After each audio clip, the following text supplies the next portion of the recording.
Ravi de vous retrouver pour ce numéro des incontournables de MSA France. Ma sélection parmi les 1500 références produits que compte le catalogue MSA, des produits toujours à la pointe de l'innovation. Vous serez d'accord avec moi pour dire qu'aujourd'hui, la cuisine est devenue une pièce essentielle dans l'habitat. Les cuisines sont aujourd'hui ouvertes, semi-ouvertes, ce sont de véritables pièces à vivre. On peut y déjeuner, on peut y dîner, prendre l'apéro autour d'un îlot central ou y travailler en toute tranquillité. Alors, quelles sont les dernières tendances 2022 pour la déco et l'aménagement des cuisines ?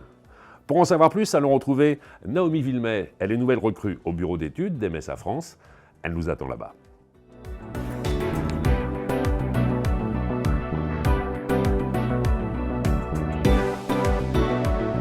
Oui, j'avais eu l'occasion de vous rencontrer il y a quelques mois de cela sur le salon Esprit Meuble à Paris. Vous veniez d'arriver chez MSA France. Comment s'est d'ailleurs passée votre intégration au sein du bureau d'études ? Super bien intégré dans l'équipe. Dans le bureau d'études, on partage nos différents points de vue, nos sensibilités différentes et puis aussi nos compétences pour toujours créer, innover. Alors, je sais que dans le cadre de vos activités ici, vous sillonnez les salons européens pour aller flairer peut-être les nouvelles tendances, que ce soit à Maison et Objets, mais également en Italie, en Allemagne. En fait, ce qui est important pour un designer, c'est vraiment d'observer. Donc les salons, ça nous permet de voir les formes, les couleurs, les ambiances, aussi les envies émergentes. Le regard, c'est fondamental pour un designer ? Oui, vraiment, c'est vraiment important. Ça permet du coup de toujours plaire et aussi surprendre. Quelles sont les nouvelles tendances dans l'univers de la cuisine, mais peut-être dans celui de l'habitat de manière plus générale ? Dans la cuisine, par exemple, le noir, c'est intemporel, mais là, il revient avec des finitions plus mates, du coup. On peut l'associer aussi avec du bois, pour le côté chaleureux et convivial, ou sinon avec d'autres couleurs, donc le blanc, ça marche très bien pour apporter de la lumière, par exemple. Alors nous avons passé ces derniers mois, voire ces dernières années, des périodes de pandémie, de confinement. Ça a modifié aussi notre façon, je dirais, de consommer la cuisine. C'est l'endroit où on prépare les repas, certes, mais c'est aussi l'endroit où les enfants font leurs devoirs, parfois même les parents font leur travail. Est-ce que ce confinement, ça a modifié également les tendances ? Oui, alors on voit aussi actuellement ce besoin de nature en fait. Cette recherche de nature est super importante, donc ça passe par le bois, comme j'ai pu en parler avant, aussi ajout de nature, de végétaux dans l'espace de la cuisine. C'est vraiment ce besoin de verdure aussi dans l'habitat. On a aussi une tendance émergente, c'est le luxe subtil. Par petites touches, on vient apporter donc ce côté chic et élégant avec de l'or ou du cuivre par exemple. Donc là, par exemple, avec le porte-verre, vous l'avez en or ou en cuivre, oui. Ou par exemple avec le ring, qui a aussi été décliné du coup avec des finitions or mat ou cuivre mat. Merci beaucoup de nous avoir fait partager votre regard sur les nouvelles tendances déco pour la cuisine et on le disait pour l'habitat de manière plus générale. On va vous retrouver en train de déambuler justement dans les allées de Maison et Objets pour aller flairer les dernières tendances. Quant à nous, on va se retrouver d'ici quelques instants. Nous serons tout près de Saint-Tropez, à Gassin, chez Maison Brune, où nous allons continuer à parler de tendances.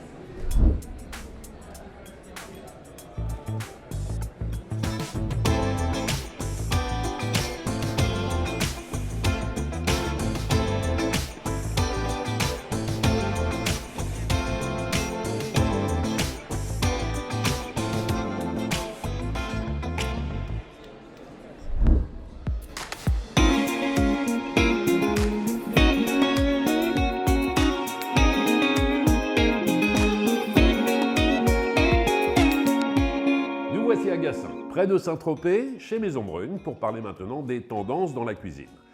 Et vous avez fait le même constat que moi. Depuis quelques années, les cuisines se parent des plus beaux matériaux. C'est un espace de vie, mais aussi un espace de réception où l'on aime recevoir ses amis dans les meilleures conditions avec le plus grand des conforts.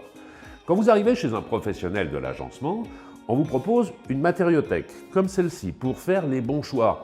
Les façades, les différents meubles, avec les textures, les effets de matière, les couleurs, à associer avec un plan de travail de différentes épaisseurs. Pour faire le bon choix, trouver la bonne harmonie, écoutons les conseils précieux d'un expert, il s'appelle Johan. Johan, nous allons maintenant parler de tendances, mais avant de les comprendre, de les décrypter, nous allons essayer de revenir sur les changements de mentalité. J'ai envie de dire qu'une cuisine il y a 20-30 ans n'a plus rien à voir avec une cuisine d'aujourd'hui. On a vécu une transformation, pour ne pas dire une révolution. Effectivement, la cuisine était avant fermée. complètement invisible du reste de la maison, du reste de la vie de la maison. Elle est maintenant complètement ouverte sur la maison. C'est une pièce de réception à part entière. C'est devenu une pièce de réception. Ça veut dire qu'aujourd'hui, on va prêter autant d'attention au traitement, à l'organisation de la cuisine, au choix des matériaux, que pour le salon ou la salle à manger? Effectivement, la cuisine fait partie d'un ensemble, d'une harmonie de décoration, au même titre que le salon. Complètement. Qu'est-ce qui ressort dans les tendances 2022 en ce qui concerne l'ameublement, l'agencement de la cuisine? Ça va être l'apparition des matériaux comme la céramique, avec de très belles imitations de marbre. Parce que ça, c'est de la céramique? Ça, c'est une céramique, c'est une imitation de marbre Kalakata. C'est très très bien réalisé et on va arriver justement vers des choses qui permettent de connecter la maison à la cuisine. Alors il y a aussi le bois qui est travaillé, il y a l'inox, on le voit bien ici, des finitions complètement différentes, des ambiances complètement différentes. Je sais que dans la création des nouveaux produits chez MSA France, on parle aussi parfois de luxe subtil. Je vois qu'il y a une association entre ce plateau en céramique et les blocs prises qui sont ici, vous pouvez d'ailleurs le manipuler. Effectivement, on peut maintenant, avec les objets créés par MSA, on peut associer le luxe sur les surfaces, mais aussi sur l'accessoire. On va avoir du doré, du laiton, du cuivre. Ça permet vraiment de créer une association esthétique. Est-ce que vous flairez déjà les tendances à venir? Est-ce que vous êtes déjà en train de travailler dessus? Oui, on essaye un petit peu d'être à l'écoute. En tout cas, les tendances à venir vont être sur le côté naturel, qui va aussi s'inviter dans la cuisine. On va garder le bois va continuer, mais je pense que les plantes, les herbes aromatiques aussi peut-être. Le végétal est déjà là, hein? On y est. Il attend de rentrer tranquillement dans la cuisine. Je pense, oui. Merci beaucoup Johan pour toutes ces précisions. Si vous voulez découvrir d'autres thématiques, je vous invite à nous retrouver sur la chaîne YouTube MSA France pour découvrir ma prochaine sélection parmi les 1500 références que compte le catalogue MSA France. Je vous dis donc à bientôt.